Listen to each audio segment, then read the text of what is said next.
Muy buenas tardes y bienvenidos todos y todas al Oráculo de Delfos 700. Hoy vamos a hablar de filosofía y sociedad porque tenía pensado incluir este vídeo en esa especie de colección de vídeos de cambios de paradigma, pero no me he atrevido a situar la filosofía dentro también de un cambio de paradigma porque me parecía pues demasiado radical el título como para incluirlo ahí. Sin embargo, sí que quiero constatar pues algunos de los cambios más importantes que ha padecido la filosofía en lo que es, diríamos, pues el mundo actual, ¿no? La situación actual de la misma en relación a la sociedad y en relación, pues también a la cultura, al poder, etcétera. Es verdad que si echamos la vista atrás y le preguntamos a la gente qué piensa de la filosofía, cómo se imagina a los filósofos, y yo creo que todo el mundo te diría que tiene en la cabeza la imagen del filósofo como sabio, ¿no? El hombre de la barba larga, blanca y la túnica y tal, un poco al estilo de Sócrates, ¿no? Que va por la calle haciendo preguntas complicadas a la gente, haciéndoles pensar, debatiendo y sobre todo pues dando respuestas y soluciones a problemas que el común de los mortales no solo no sabe responder, sino que incluso ni siquiera sabe plantear. Y es verdad que tradicionalmente el filósofo ha tenido un poco esa imagen, ¿no? Y la cosa ahora mismo, desde luego, no parece ir por ahí. En la actualidad ya no tenemos la imagen del filósofo como ese sabio que va por la calle y que es modélico y que parece que tiene palabras de vida eterna para todo el mundo, sino que ahora pues parece más bien un estudioso de despacho, de departamento, de seminario, no enterrado en libros y con investigación y conexión a Internet. También es verdad que antiguamente, y esto no es solamente la filosofía, sino cualquier otro estadio de la cultura en general y de la ciencia, pues antiguamente el acceso al conocimiento y a la formación y a la información era privilegio de una élite nada más, ¿no? Pues la gente que tenía una posición desahogada económicamente o que podía tener acceso a libros o que podía tener acceso a la universidad, que eso eran desde luego una minoría. Y claro, como decíamos hace poco en otro vídeo, en la actualidad, afortunadamente, uno de los rasgos principales de las sociedades actuales y modernas es el acceso masivo de la ciudadanía a la educación, al conocimiento, a la información, la educación universal y pública, el acceso hoy, al menos en los países industrializados, a los medios de comunicación y a la tecnología, al menos en esos sitios en los que no se puede hablar de la brecha tecnológica. Y claro, eso hace que pues, prácticamente cualquiera que le interese y quiera puede no solamente acudir a una biblioteca pública o a una librería o a una universidad y comprarse o leer un libro de filosofía, sino que puede hasta estudiar la carrera. Y de hecho no son pocos los casos que conocemos de gente que siendo profesionalmente otra cosa y dedicándose a otra rama y a otro trabajo y por gusto han estudiado o están estudiando académicamente filosofía. De manera que aquí hay un primer cambio y es que podríamos llamarlo, no sé, socialización o universalización de la filosofía, al menos como posibilidad, como acceso. También es verdad que antes de la filosofía los filósofos eran habas contadas y se contaban con los dedos de una mano y eran pocos y además tenían un peso enorme en el terreno intelectual y en el terreno del conocimiento y en la sociedad incluso. Y hoy, pues el filósofo es prácticamente uno más que aporta su grano de arena y que aporta un poco su contribución al saber en general en esta época de eclosión de las nuevas tecnologías y de la sobreinformación, del exceso de información de la llamada sociedad del conocimiento. También la filosofía hoy se trabaja por muchísima más gente, más en comunidad, mancomunadamente, más en equipo, más de modo interdisciplinar. Y por aportar un poco alguna cosa que podría digo, porque no lo afirmo con rotundidad, sino que lo planteo al menos como una posibilidad que se podría plantear, si no de modo inmediato, pues sí de cara a lo mejor a un futuro cercano. Cuando en el siglo XIX Carlos Marx pronunció aquella 11ª tesis sobre Feuerbach diciendo hasta ahora los filósofos se han limitado a interpretar el mundo, pero de lo que se trata de ahora en adelante es de transformarlo. esa sentencia suya en la que juzgaba y criticaba la filosofía como alienación, en este caso teórica, por tanto como algo que distraía a la clase trabajadora de su lucha por subvertir el orden de las relaciones económicas de producción y por adueñarse de los medios de producción y, en una palabra, por hacer la revolución para acabar con la injusticia del sistema, ¿no?, económico-político. La filosofía tiene que ser, por tanto, un pensamiento al servicio de la praxis, al servicio de la acción, y no al revés, y no hacia una teoría paralizante que no quería saber nada de transformación del mundo y sus estructuras, sino solamente de hacer mapas teóricos sobre la realidad. Eso, sin ninguna duda, no, ahí no se puede discutir, es un hecho histórico, influyó muchísimo en la historia del movimiento obrero, eso influyó mucho, al menos, en el deseo de la clase obrera de formarse, de prepararse, en el acceso posterior de la sociedad, de las masas sociales a la cultura y a la formación y a la educación, y sobre todo empezó a generar pues, un montón de escuelas alrededor de esa sentencia que entendían que la filosofía tenía que estar encaminada a la praxis, tenía que ser, por supuesto, una reflexión y un estudio sobre la realidad, pero no para quedarse simplemente en aquel gusto teórico del que hablara Aristóteles en la antigüedad, ¿no? Ya no es una concepción de una filosofía que es un fin en sí mismo, como decía el griego Aristóteles, sino que ya la filosofía se empezaba a entender como un medio para otro fin, en este caso la transformación social y la búsqueda de un mundo mejor. En el siglo XIX, el siglo obrero por definición, también desde otra orientación bastante distinta, Augusto Comte, el padre del positivismo, el filósofo francés, diría también algo parecido: la filosofía al servicio de la creación de la sociedad positiva, no la sociedad que iba a conseguir instaurar la ciencia y con ella la resolución de los problemas sociales. Bien, nosotros creemos que lo que podríamos llamar, si no cambio de paradigma, al menos cambio de orientación en esta cuestión, tiene algo en común con la 11ª tesis marxista sobre Feuerbach, pero no la imita literalmente. Es decir, tiene en común que la filosofía se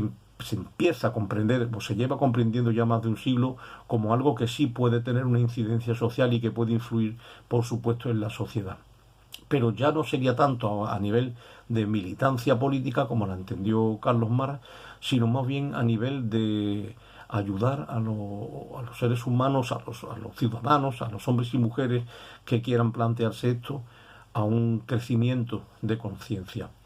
Esto, que es una cuestión muy larga de desarrollar y además que es compleja y que tiene muchas variables y muchos factores que habría que ir desplegando, no lo voy a desarrollar en este vídeo, lo haremos en vídeos posteriores, pero sí lo apunto. Es decir, de nada sirve o de poco sirve que se puedan hacer cambios sociales o cambios estructurales a nivel político-económico si la conciencia del ciudadano, si la conciencia del hombre y la mujer, que son al fin y al cabo los protagonistas de la vida social y los que hacen la historia, los que son la historia, en palabras de Ortega y Gasset, no tienen una conciencia, diríamos,